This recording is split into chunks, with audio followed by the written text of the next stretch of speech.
So ayan nga mga idol, magluluto na naman tayo ng masarap na ulam. So maghahanda ko na muna kayo ng aking lulutuin ngayon. Igigisa muna natin ang ating luya mga idol. Unahin natin yung luya. Unahin natin yung bawang. Pinaan sibuyas mga idol, sama naman natin. Mga idol, kung bago ka pa lang sa aking channel, huwag mong kalimutan yung follow at like ang ating niluluto ngayon. Yan natin yung ating manok mga idol. Atis mga idol. Hinda.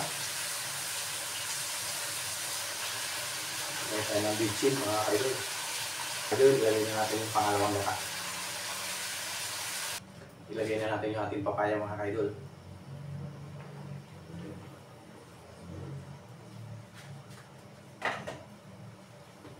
Sabayan natin ang sili.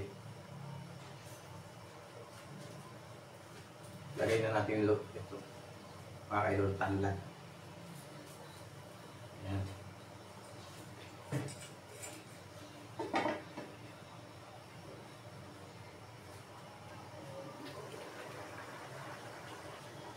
Shoutout nga pala sa lahat ng mga followers and viewers ko dyan. Thank you for watching sa mga videos ko na pinapanood.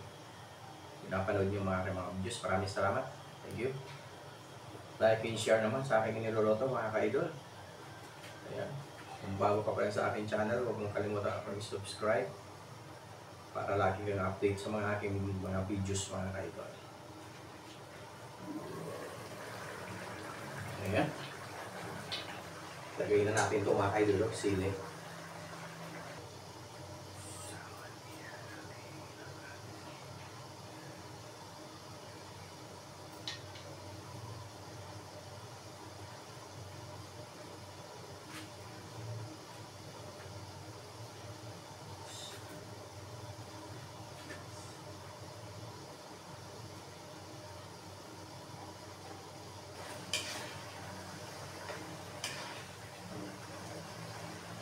Tapin pa natin ito mga ka-idol.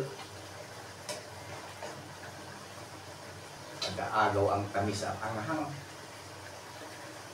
So ngayon guys, lalagay natin yung dahon ng sili. Natin ilagay yung unang gata mga ka-idol. Ito yung masarap dito. Sigurado na naman ito, makakarami na naman ako kain dito. Nagda-diet ako mga ka-idol, pero pag ganitong luto, ganito ang ulam ko. Paparami na naman ako ng kain nito mga ka-idol. Ano ka-idol na may papaya at sili na ako. So masarap. So ayan mga ka-idol, okay na to. Thank you for watching mga ka-idol.